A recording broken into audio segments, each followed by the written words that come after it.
फरीदाबाद के सेक्टर 9 की रहने वाली पेशे से डॉक्टर लड़की की शादी मैट्रिमोनियल साइट पर बायोडाटा देखकर हिसार के रहने वाले डॉक्टर दंपति ने डॉक्टर की पढ़ाई कर रहे अपने बेटे के लिए रिश्ता तय किया था और शादी बीते 25-26 जनवरी की रात गोवा में संपन्न हुई।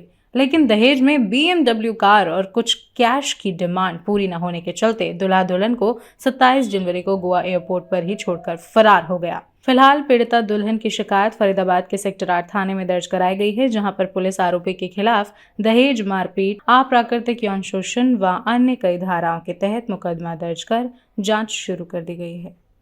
जीवन साथी के थ्रू हमारा इनसे रिश्ता चालू हुआ, बात हुई, उसके बाद हम शादी के लिए एग्री हो गए दोनों पार्टी।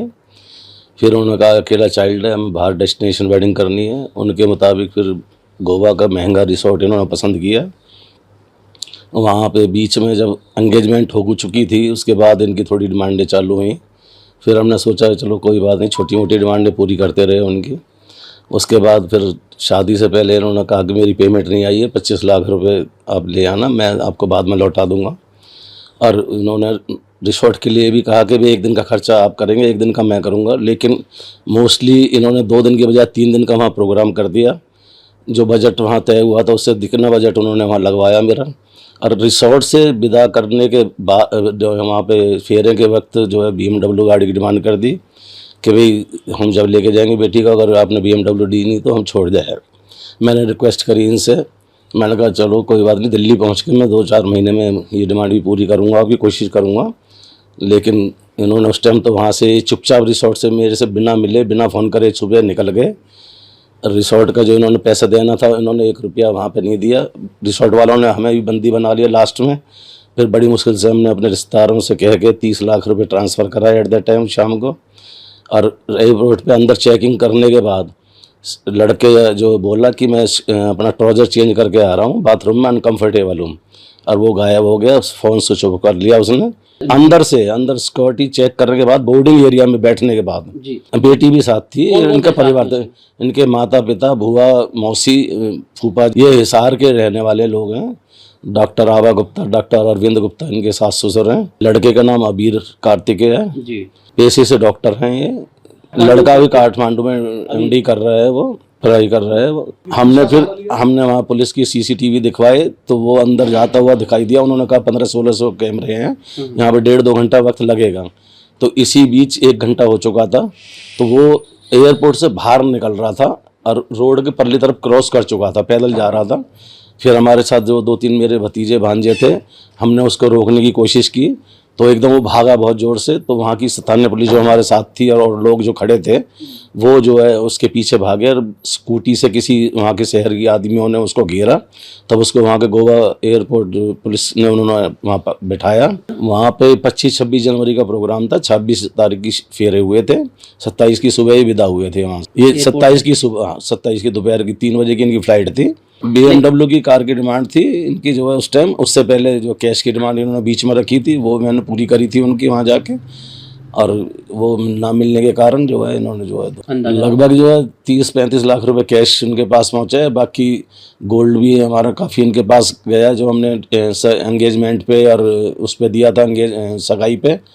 राशि अप्रोक्सीमेट 40-45 लाख रुपए का गोल्ड और 25-1 लाख रुपए कैश और प्लस जो और कपड़े वगैरह में हमारे जो 10-12 लाख अलग से खर्च हुए वो अलग, प्लस 1,12,00,000 रुपए का रिसोर्ट का बिल वो सारा मैंने ही पे किया। इन्होंने 1 रुपया कोई पे कहीं नहीं किया। कोई लड़की को नहीं ले जा रहा था, लड़की को तो वहीं छोड़ गए रिसोर्ट में, अंदर उसमें एयरपोर्ट के अंदर। बड़ी मुश्किल से वहां से विदा की मैंने रिसोर्ट से और अंदर सिक्योरिटी चेकिंग कर ली इन सारे। ले जाने के लिए निकला था, दिल्ली आ रहे थे, दिल्ली एयरपोर्ट पे जो है। अच्छा, अंदर एयरपोर्ट के अंदर से ये सारे जो है गायब हो गए, छोड़ के अकेली लड़की को। गोवा पुलिस की मदद ली आपने? गोवा पुलिस में हम गए थे, उन्होंने ज़्यादा हमारी हेल्प नहीं की। हमारी एप्लीकेशन रिसीव कर ली कि भाई हमारे साथ ऐसे ऐसे चीटिंग करिए, धोखाधड़ी करिए, 420 की है उन लोगों ने।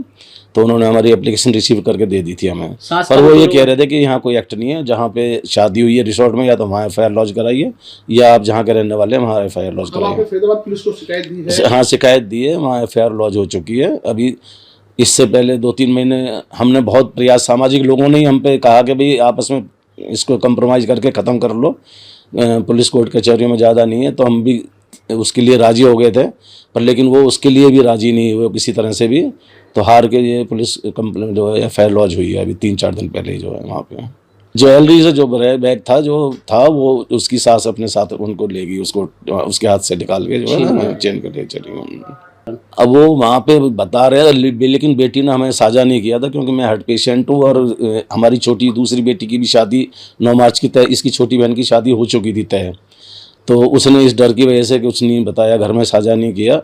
पर लेकिन अब वो कुछ बता रही है कि कुछ ऐसे इस तरह की कुछ उसके साथ घटना भी कुछ हुई है वहाँ पे। अब तो हम ये चाहते हैं कि इनको सख्त से सख्त ऐसे समाज में लोगों को नहीं मतलब जो है बहिष्कार किया जाए उन लोगों को, और सख्त से सख्त उनको मतलब कानून के हिसाब उनको सज़ा मिले, ताकि आगे वो किसी और कोई परिवार भी या वो लोग कहीं किसी और दूसरे के साथ चीटिंग ना कर सकें, इस तरह का व्यवहार ना करें। जैसा मेरी नॉलेज में नहीं है कि धोखाधड़ी की है, पर लेकिन ज़्यादा नॉलेज है मुझे इस बारे में नहीं कुछ तरह का जो है। नहीं हाँ शायद उस टाइम हम ये रिश्ता फिर जो है मतलब शायद आगे ना बढ़ पाता जो है, इस तरह की जो चीज़ हो जाती है। पर वो मेरे हार्ट पेशेंट को देखते हुए और छोटी बहन की शादी को देखते हुए वो सारी चीज़ अपने अकेले जो है थैंक यू सर। 3/2/2023 को एक कंप्लेंट आस्था गुप्ता ने दी थी, जो कि सेक्टर 9 की रहने वाली लड़की है। उसने गोवा में जाकर शादी करी थी। शादी के बाद जो है जब वो अपने घर जाने लगे दोनों पार्टियां, तो उसका हस्बैंड जो है उसको एयरपोर्ट पर छोड़कर, अकेले को छोड़कर जो है भाग गया था। उसके बाद जो है परिवार ने जो है वहाँ भी कंप्लेंट दी थी एयरपोर्ट अथॉरिटी को, लेकिन उन्होंने कहा भाई आप या अपने लोकल थाने में कंप्लेंट करें या जहाँ पर शादी हुई है वहाँ करें। तो उसके बाद जो है वो 3/2 को हमारे पास आए थे। ये 26 जनवरी को शादी हुई थी। जैसे ही हमारे को कंप्लेंट इश्यू हुई, उच्च अधिकारियों के संज्ञान में मामला लाकर हमने इसमें जो है जो भी दहेज के मामले में जो भी काउंसलिंग होती है वो काउंसलिंग की और दोनों पार्टियों को आपस में विचार विमर्श करने के लिए बिठाया, लेकिन उनकी आपस में सहमति नहीं बनी। और जिसके बाद जो है अभी 1 अप्रैल को जो है हमने एक अभियोग दर्ज किया है और इसमें हमने दहेज के सेक्शन में और स्नैचिंग और 377 में इसमें हमने FIR की है। कौन कौन सी धाराएं हैं सर बताएंगे? इसमें 323 है, 498 है, 377 है, 379A है। देखिए ये हिसार से हैं और इसके माँ बाप दोनों डॉक्टर हैं। लड़का भी जो है डॉक्टर का कोर्स कर रहा है काठमांडू से। इनका जो है आपस में ऑनलाइन संपर्क हुआ है। लड़की जो हो भी रेडियोलॉजिस्ट है और अभी प्रैक्टिस कर रही है लड़की। जैसा कि शिकायतकर्ता ने हमें बताया है, इसमें शादी के समय में उन्होंने BMW गाड़ी की मांग की थी और कुछ पैसे पहले ले चुके थे और 25 लाख रुपए के साथ में डिमांड की थी। नहीं, इसमें अभी लड़की की स्टेटमेंट हुई है और अभी कोर्ट में लड़की स्टेटमेंट बकाया है। उसके बाद जो है कोर्ट के दिशा निर्देशानुसार जो है लड़की के जो ससुराल वाले हैं उनको नोटिस दिया जाएगा और नोटिस देने के बाद जो नियमानुसार इसमें कार्रवाई अमल में लाई जाएगी।